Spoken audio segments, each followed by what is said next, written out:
That's all that we I can have a do. direct question. Yep. I have a direct question for you, Mike. Sure. Short and sweet answer, or you can feel free to elaborate. But Sure. do you think that Mubarak Galani is a good liar? I think, yeah, you know what? Yes, because I've studied con men quite a lot, and I've studied the dark triad quite a lot. So the people that are even show the dark triad is one of three things: it's narcissism, it's psychopathy, and it's sociopathy. So they're all slightly different, and sometimes they can kind of intermingle with each other. But the very least worrisome of all of them is narcissism, because you know that like a narcissist, you know, like, sure, they like to talk about themselves. They think they're great. They may, you know, steal your thunder a little bit, but they're not going to stab you. They're not going to. But from what we've heard about Jelani, about him ordering, you know, MJ to kill, you know, or sorry, who was it, brother MJ, and kill his friend, to kill his friend Abu Muhammad. Yep. Right there, it shows, right? Or the way that he's used young girls as his personal sex toys, right there. Like I'm surprised that the government hasn't gotten involved, because if you look at it and you boil it down, no matter if there's permission given or not, after the fact, during the fact, if you're sending 12-year-olds to marry 50-year-old men, 40-year-old men, that's like international child sex trafficking. It broaches those areas.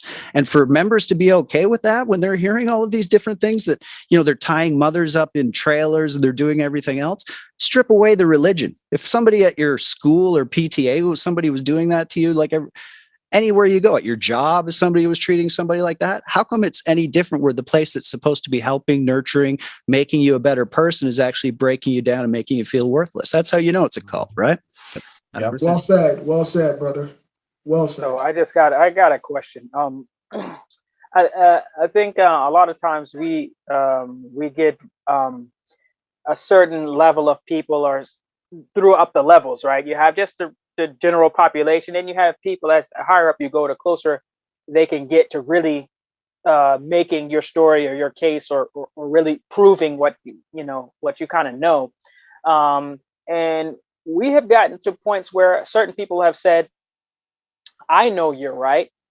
And they have the information that either they themselves can say, hey, this is what it is, and can pretty much make the truth be known. Yep. But either due to some family ties, or because financially they'll be hurt, or due to just fear of them physically, maybe they would be hurt. Mm-hmm. Or sometimes it's just good old pride gets in the way. You know, they don't want to look so bad, and so they will let the lie go on. They will let the corruption go on because they don't want to look so bad. So in your searches for the truth, or trying to uncover certain things with your things, how have you dealt with that, where you get to a person who they will tell you off the record, you're right, I can help you, but I can't because of 1, 2, 3, 4, whatever those reasons. I think the worst of them is this, just the pride of, I can't. And sometimes they won't come out and say that, but they don't want to look bad. Sometimes that's the case. But how have you dealt with that type of thing?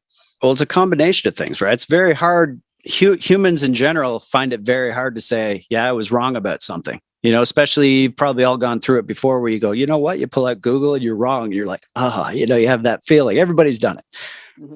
It's hard, and all of you probably had that at first, where it was like, do I want?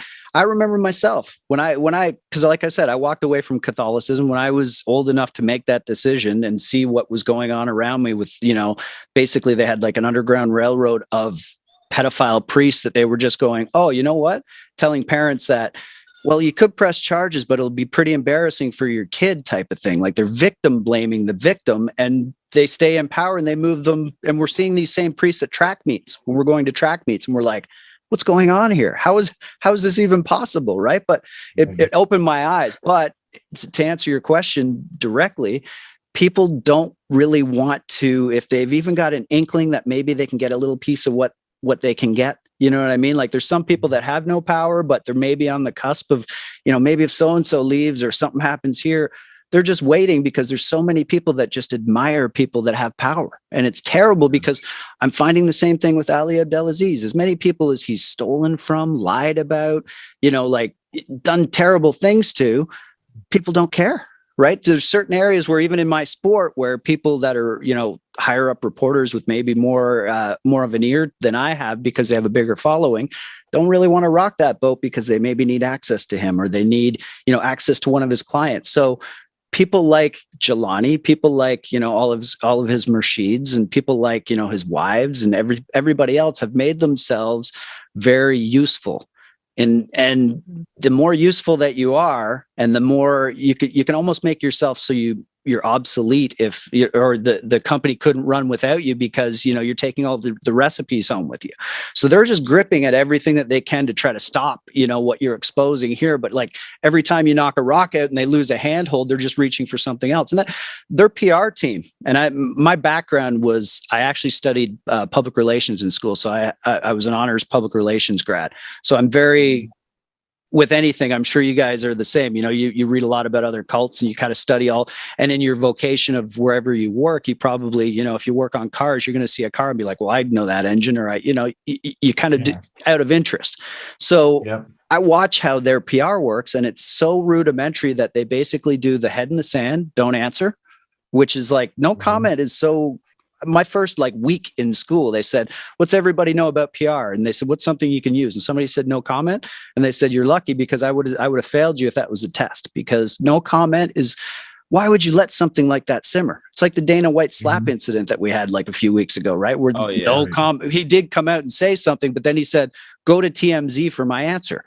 Go to a broadcast partner or they have a media partnership with WME where they actually set up interviews that they know somebody where they are and stuff too. So I wouldn't go too far with, you have to look at the source of who's saying what, and you have to look at why they're saying it. What have they got to gain by, putting the truth out? Nothing. Well, then why bother? And that's it too with me. I've had friends, message me about great job. I love it. You're doing such a good job. It's compelling work, but I can't really talk about it. And I just say, hey man, it is what it is, right? That's not me. That's not me. And that's why I don't have a big paying gig, and why I'm not making any money off of my work right now is because I don't want to suck it up and just write about what Conor McGregor is having for breakfast, or, all these stupid stories that get clicks. And it's that's the only way that you can make it in this industry, because people don't really want to pay for real journalism, because here in Canada, we're spoiled. We have the CBC, which is regulated and it's owned by the government, but it's if we find out they're being biased, we send in a complaint and they fix the problem. But I find it very balanced. So we've been spoiled. We never had to pay for that, but people don't want to pay for online news, and for them to get reimbursed for the type of work that I do, that, I've done, 7 years that I've kind of done, I've been following Ali, I've been following Edmonton, I've been following TMOA, I've been following, all these different things, to be an expert type person on it and to get a real grasp on things. You never make back. Some websites pay as little as $20 for a website, for a web article, no matter what it is, right? I was lucky because I actually got a couple jobs that were full-time editor gigs. So I got spoiled, but the problem is you kind of still want to go find that brass ring again and still make that kind of money somewhere, even though, we're kind of being made obsolete by video, because that's what everybody's doing now. Everybody's turning to video, but if you want to be a video star, then, you guys all have the looks for it. I'm hiding in the shadows over here. So. Well, I got one last question. I got one last. I got a question too. Okay, guys. Okay, let me fire mine away, then I'll let you go. I was just thinking of how we kind of are in a kind of in a parallel universe, I guess, or maybe same universe but same neighborhood. But how do you deal with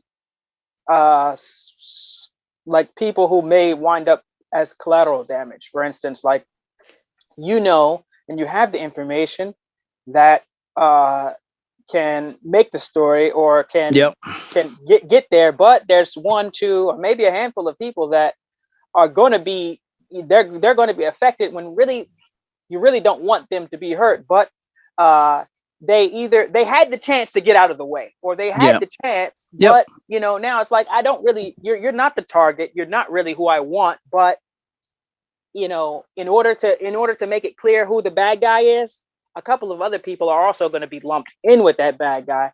And so we kind of deal with that a lot sometimes too. Well, yeah, and that's it. And it's never intentional.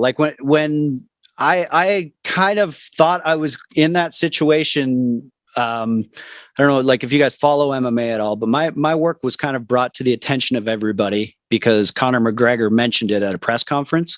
So then he mentioned Noah, who was Ali Abdelaziz's son that he abandoned years ago before, like while he left to become a CI to follow TMOA around the globe, he abandoned his son in Colorado. So I'd found the son, I'd talked to his stepfather, I'd talked to, I had information that they were giving me, and I got the go ahead to write the story as long as I didn't use his last name. Well, we didn't figure it would get as big as it when I first wrote it 3 or 4 years earlier. Well, then when Connor reached out, I told him what to read on my site, and he read through that. And, we talked about some details. And next thing you know, people are saying, oh, yeah, you ruined this kid's life and everything else because Ali's trying to say his son's being harassed at school. Well, I talked to him on the phone, and he's like, no, not at all. He goes, I don't know what you're talking about. There's people that'll say that it hurt people. Like you'll probably get people that won't address you personally and say it hurt them. You'll have a third party reach out and say, how could you do that? You know how that made, well, yes, but if they want to talk to me about it, feel free to talk to me. I didn't do it to hurt you. Right. So that was one instance where I thought it had happened. But in your same question, I'm kind of the same boat. Like if I'm telling you, here's the information, here's documentation, here's the proof. I've had fighters tell me that if I could prove that all of the things that I said were true as far as criminal charges went towards Ali, they would leave him. And then next thing you know, the tweet's deleted, and we find out that he's running all of these accounts. So you have to make sure that when you're having a conversation, you have a voice on the other end of the line too, because people will text on behalf of other people as well, right? That happened to a guy early on in my career. He did a whole interview with Andrei Arlovsky, who was a UFC fighter, only to find out it was an online troll that did this whole interview. He's like, I've never spoken to this guy in my life.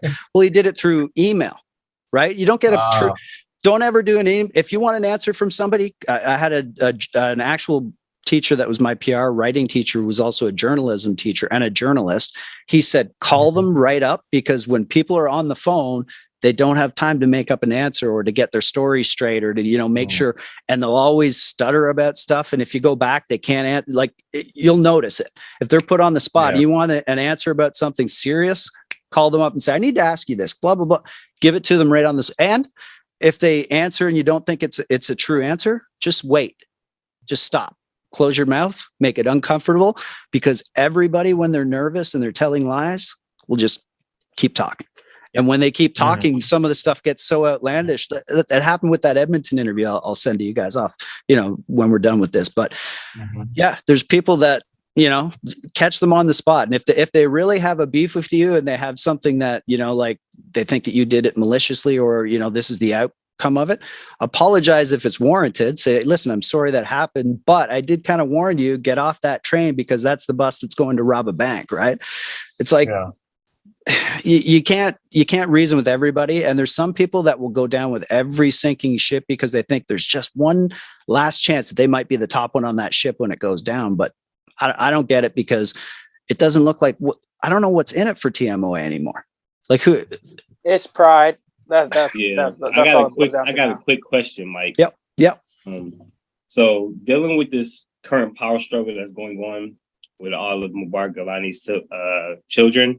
Yep. Would you say that, dealing with your experience dealing with criminal organizations and cults and stuff, would you say that this is sloppy, in that this power struggle that they're dealing with once the cult or criminal organization leader dies, is this like a normal occurrence when you're dealing with organizations and cults and things like that? Well, see, I don't think they were as organized crime when it came to everything. It was just organized when it came to the money fraud, and when it came, because they had people that were directing it, and they had people that were writing up the plans. They had people that were all working. So they were trying to make it so that, but the reason they were doing all of these military missions was because they were trying to earn the favor of the ISI at the time. So as far as looking at it as like a criminal organization, the power grab 100% looks just like, you'd see in all these movies that you'd watch about, or, a Blacklist episode where so-and-so dies. But, when we're hearing these details about how, he died from COVID, and he might've died from this, and he might've died from that, and nobody was allowed to see. there's got to be transparency. And if Yeah. I can't believe the police hadn't gotten involved if it's as serious as it is. I don't know what the police is like, as far as investigations, like homicide. I know they ruled it natural causes, but there's a Right. lot going on over there. But as far as them all, Did they even report it to the police over there? who knows? I don't think they did because come on, that's going to start uncovering. That's going to start going down a rabbit hole and unraveling And everything. So if they got those, like if Fatima was it that got those messages that were going from the doctors, if she could get those, then the police would have been able to get them. it's a wrap. Right? That's all they need right there. So I'm going to ask you one more ISI question. might have just been like, no, it's fine, just don't look at it because he's got files under his bed we don't want you knowing about. Right. Yeah, let me ask you one more question, and Sure. then I'm gonna let you ask you a question. I'm gonna do what you need to All do. right. So, since you're coming from a very unique angle Mhm. than most of our listeners are used to, they used to hear it from us in religious standpoint, us being Muslims, you being non-Muslim, with your background and everything what would be your advice to people that would like to escape or try to get out or try to disconnect or just stop the oppression that is occurring to them and be able to leave the organization or Sure. try to get away from it? And remember, not from a religious standpoint, because that's the one Sure. we usually come from.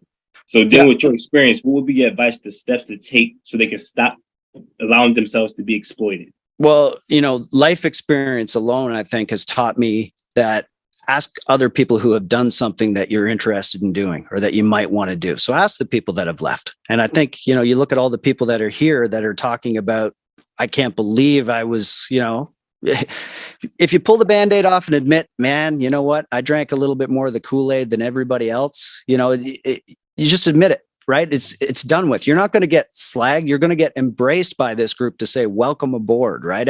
Nobody's going to say, oh yeah, well, you held out longer than us and you're only here because of this. Well, no.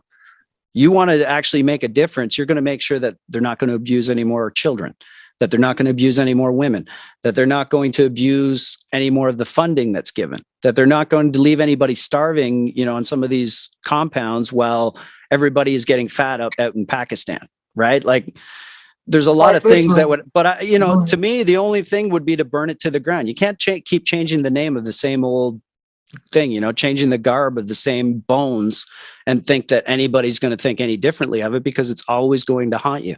Yeah.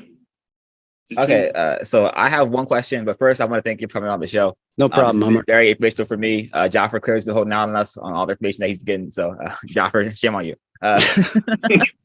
So we do hope that you come on in the future. Whatever is available for you works for us, then that'd be great. Absolutely. My question is, so there's this notion that Mubarak Gilani was on the no-fly list, and that is why he couldn't come back to America, right?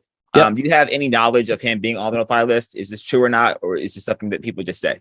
I don't believe so, but I think he left because he was worried that he was going to be implicated in all of the things that were happening from 89 to 90. I think it was 92 or 93 when he left. And I think it was Barry Adams's trial was in 94, and then there was the World Trade Center bombing in 93 that they've got, loose links to and stuff as well. So he went to that, the Popular Islamic, or what was it? Popular Arab and Islamic Conference in Sudan, I think in 93 and never came back. Yep. So I don't think he was actually on a no-fly list because I think they would have loved to get him back to America, to be honest, because, everybody talks about, oh, he was a CIA, this and that. Well, at one point, I think he was a conduit for the CIA to get people to come, and join the Mujahideen because they wanted them to come because they hated the Russians. So they were doing anything they could. And, we've heard, I have a friend who's a journalist in Pakistan who told me that, and he wrote a story about it. Jelani used to own a gun store that he used to arm Mujahideen in. So we don't know if those were ISI guns that he was getting, that he was, acting as a conduit for. But I've also heard through my journalist friend that I think it was Shafat told somebody, I don't know if it was him or somebody else, that when Jelani got arrested for Daniel Pearl's murder, when they, thought or kidnapping, they said that he said to the agent, the ISA agent that picked him up, "Hey, I'm one of yours. I'm one of your agents. It's me. It's Ali Shah or Shah." You know, he's got so many different names. So many honorifics. Yep. You know, the fact that he even made everybody call him Abu is gross. Like, I always found that weird about the Catholicism thing about calling everybody father, right? You're not my father. Yeah, it's weird. And I'm real glad you're not when I figure out what you've been doing behind the scenes with most of you. So, Yeah. right. So he got people he's 30 years older than him, and they're calling him Abu. yeah. Okay. Sure. Yeah, I'll do that. Yeah, no. Well, Mike, we definitely appreciate you coming on. It's been great.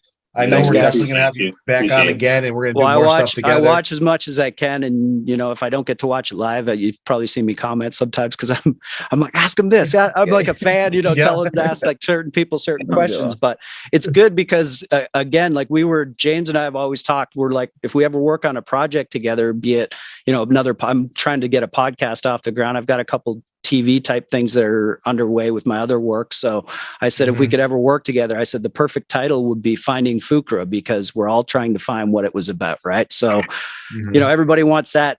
We're all on the same boat. I'm not one of these guys that's like, oh, it's because they were Muslim or it was. I'm like, you know what? Let's find out what this group really was. Let's show the world what not to join up with. You know, we can use it as, I know it's like a cautious tale where we're telling everybody, you know, through all the things that everybody's gone through. But if we don't hear all of these terrible stories that, you know, Scheherazade and everybody has been sharing, that's been so compelling for everybody. You see that bravery and you see that, you know, it also makes you think, well, if they're going to do it, then maybe these people will stand up for me. And I don't think, you know, anybody gets attacked. We all hear about it and we're like, well, who is he to say he's done this, and this, right? So if you want the truth hurts, but the truth is the truth. Absolutely. 100%. All right, we appreciate it, Mike. Thanks, we'll be guys. in contact, of course. Thank you Of for course. joining us, and you have a great night. Great job, guys. Thanks. Keep up the All good right. work. Take care. Thank you. All right, take care.